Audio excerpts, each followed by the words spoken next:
Hello everyone, स्वागत है आप सभी का हमारे YouTube channel art and education में। आज से आपको हमारे इस चैनल पर शिक्षा विभाग की जानकारी के साथ साथ प्रेरणादायक कहानियां भी सुनने को मिलेंगी।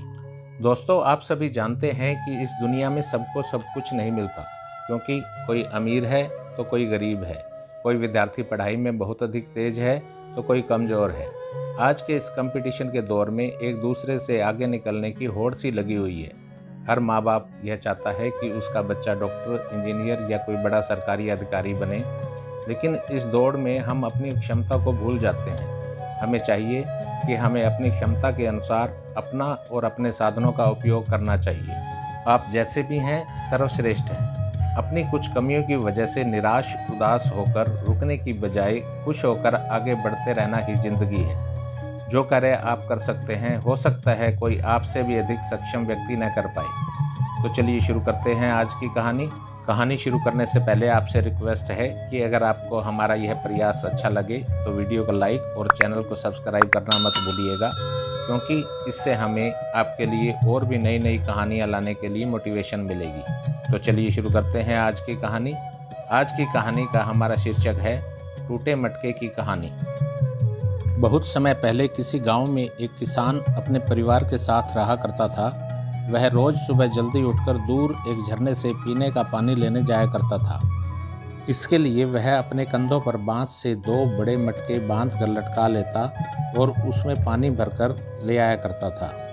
उन दोनों मटकों में से एक मटके में एक छोटा सा छेद हो रहा था। इस वजह से उस मटके से रोज थोड़ा थोड़ा पानी नीचे गिर जाया करता और जब घड़ा लेकर किसान अपने घर पहुंचता तो उस घड़े में से पानी आधा ही रह जाता। घड़ा अपनी इस कमी को जानता था और इसके लिए मन ही मन दुखी भी होता था। वहीं दूसरी ओर दूसरा सही वाला घड़ा अहंकार से भरता जा रहा था कि उसमें कोई कमी नहीं है और वो किसान के लिए पूरा पानी भरकर लाता है। एक दिन किसान ने दोनों मटकों को देखा तो पाया कि फूटा हुआ मटका बहुत दुखी और उदास है। उसने मटके से उसकी उदासी का कारण पूछा। इस पर मटके ने कहा, मैं खुद पर बहुत शर्मिंदा हूँ और आपसे क्षमा मांगना चाहता हूँ। किसान ने पूछा, क्यों, तुम किस बात के लिए शर्मिंदा हो? तो फूटे मटके ने दुखी होते हुए कहा, शायद आप नहीं जानते, पर मैं एक जगह से फूटा हुआ हूँ और पिछले 2 सालों से मुझे जितना पानी घर पर पहुँचाना चाहिए था, बस उसका आधा ही पहुँचा पाया हूँ। मेरे अंदर बहुत बड़ी कमी है और इस वजह से आपकी मेहनत बर्बाद होती जा रही है। मटके की बात सुनकर किसान भी थोड़ा दुखी हुआ और बोला कि कोई बात नहीं, मैं चाहता हूँ कि आज लौटते वक्त तुम रास्ते में पड़ने वाले सुंदर फूलों को देखो। मटके ने वैसा ही किया। वह रास्ते भर सुंदर फूलों को देखता आया। ऐसा करने से उसकी उदासी कुछ दूर हुई, पर घर पहुँचते पहुँचते फिर उसके अंदर से पानी आधा गिर चुका था। वो मायूस हो गया और किसान से क्षमा मांगने लगा। इस पर किसान ने मटके से कहा, शायद तुमने ध्यान नहीं दिया कि पूरे रास्ते में जितने भी फूल थे वो बस तुम्हारी तरफ ही थे।